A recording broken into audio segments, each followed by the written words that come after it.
So my name's Scott Callahan, 50 years old. This is my oldest daughter, Raven, and this is my youngest daughter, Taryn. After I graduated high school, I joined the Army, and once I got out of the Army, I moved to Texas. That's where I met my daughter's mother. It was a pretty rocky relationship. We a lot of fighting, a lot of drug use, drinking. It just wasn't a very good relationship at all. So it was really hard to see the way that my dad was treated by my mom and vice versa, and what led to not having him around anymore. I don't really remember much of our childhood, but I do remember going outside, and I remember him getting arrested and going outside and hugging him, Exposing us to watching him be taken away.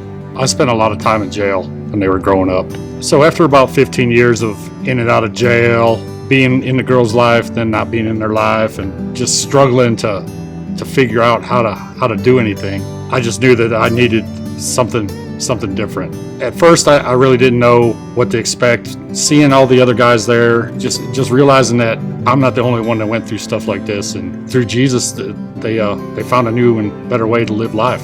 While I was at the farm, I got my CDL. I got a really good job driving a commercial vehicle. I've been able to buy my daughter a car. I've been able to buy a new house. When God promised that He'd restore everything that the enemy took from me, that promise is coming true. I've got my daughters back, and we're living a good life now. Some of the biggest changes I've seen from my dad since the farm would be his dedication to being a father to us, and even to working and being a child of God. Since having my dad back in my life, things have been a lot better for me. I moved away from home at 14, so I didn't ever think that I would have anything to come back to. But I've had my dad back for 4 years now, and it's the greatest my life has ever been. For me, it was a little different because at first I really didn't like him because I didn't really know him. But since having him in my life again, we've had a lot of fun, and I just really like living with him. My life is a total 180 from what it used to be. I have a house, I have a job, I have my family back, where before I had nothing. Give all the glory to God for everything that's happened. My name is Craig Williams. I was born and raised in Lubbock, Texas. I'm 40 years old. Growing up for me it wasn't all bad, but it wasn't all good neither. I was raised in a single parent home where it was me, my mom, my older sister, and my granddad. He was a pastor at St. John's Baptist Church, so I went to that church growing up, on to about middle school, and that's when things just started getting out of control, like I started going to the streets and, hanging around the wrong crowds, and I just found myself like really having a bunch of hate in my heart because my father wasn't around. He really didn't have nothing to really do with me, and so that kind of hurt me a lot, and I didn't know how to deal with it, so I started acting out. I started getting in trouble in school, drinking, 15, 14 years old, smoking weed every day. I found myself in and out of jail, going to prison and stuff like that. This last time I was in jail, I was like, man, I can't keep doing this to myself. I can't keep living this life. I have a son. I don't want to be a bad example to him. I just told myself I can't keep doing this. Talked to God, and I just asked him, I really want to make a change, and I really just want to do something different with my life. So one thing led to another. Next thing I knew, that I was going to Malta Farms, and God, I prayed to God, if you just let me come to Malta Farms, I would try to do right. I would try to do my best to change my life and to do things different. They told me that I was being released, and I was like, well, who's here to give me? Next thing I know, I look to my side and I see Jim. He took me to Malta Farms. I didn't know what to expect. Friday morning breakfast, the hugs. That's one thing that I had to get used to, was the hugs, and everybody just showing a lot of love, and everybody being supportive. And since I've been in Malta Farms, man, I must say it's been an experience, something that I'm not used to. But everybody is just there for you, man. We do things to the Dream Center and like to help the community. So, we're storing up our blessings in heaven. Chad and Jim, they're real supportive and real helpful of us, and like they try to talk to us and like try to help us the best way they can to be successful. And I've been here about 6 months, so now I'm on the brink of being a CDL driver. Even when you don't feel God working, He still is working in your life every day. So thank you for this opportunity, and by the grace of God, I'm gonna change my life.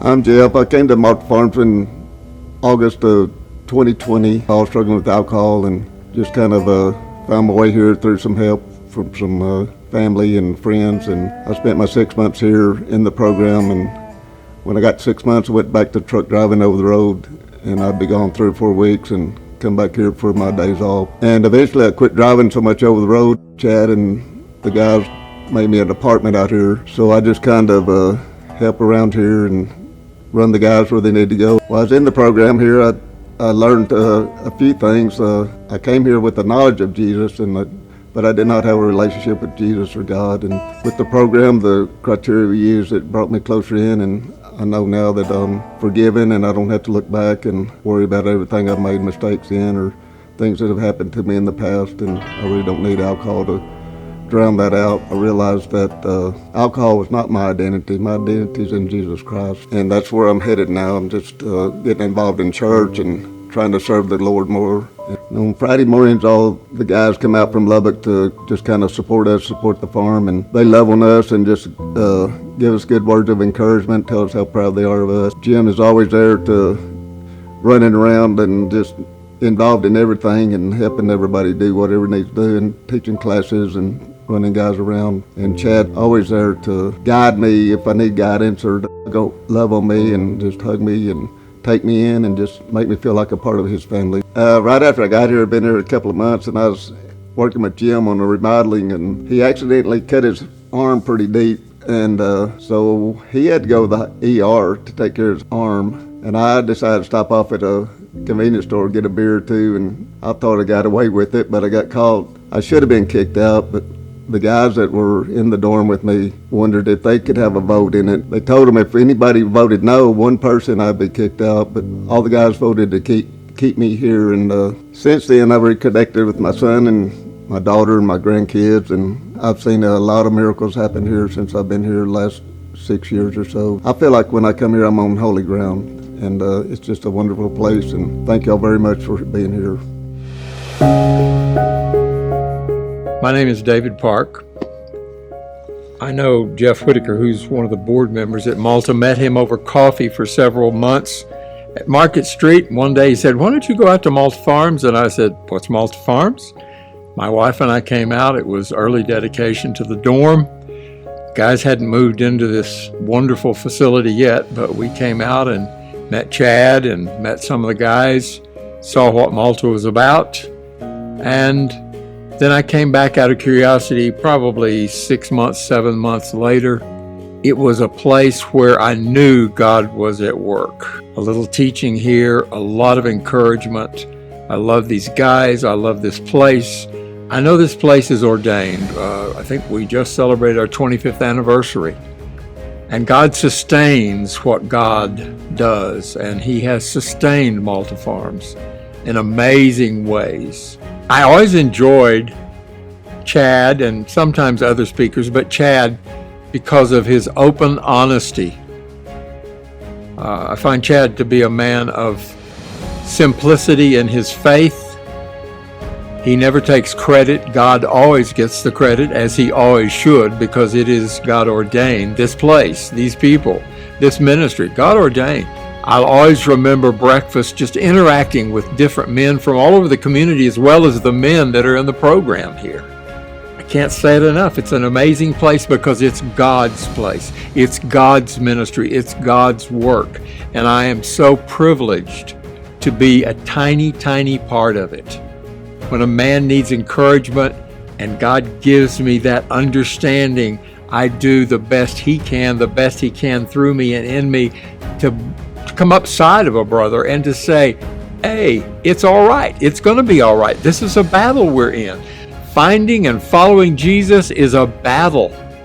And when we don't know that, we think maybe we're being beat up, but we're not. We're being conformed into the image of Christ. I enjoy, I love, I crave being a part of this place because I see how much good God is doing. I see God's healing. It's amazing. I can walk in here, meet a new guy, Joe Blow from Idaho, come back 2 weeks later, and Joe Blow looks totally new. After 2 weeks of this environment and the Holy Spirit and the love of the brethren and the work that they see here and do here, they are becoming new men. And that's the whole essence of what God's doing here. Making new men out of men that had no hope. Making new men out of men that had nowhere to go, but they found Malta. And of course, God found them and put them at Malta. And I encourage my brothers every week, every year, you're here because God brought you here. And they begin to really know that and appreciate that. And it changes their life as the love of Christ does all our lives.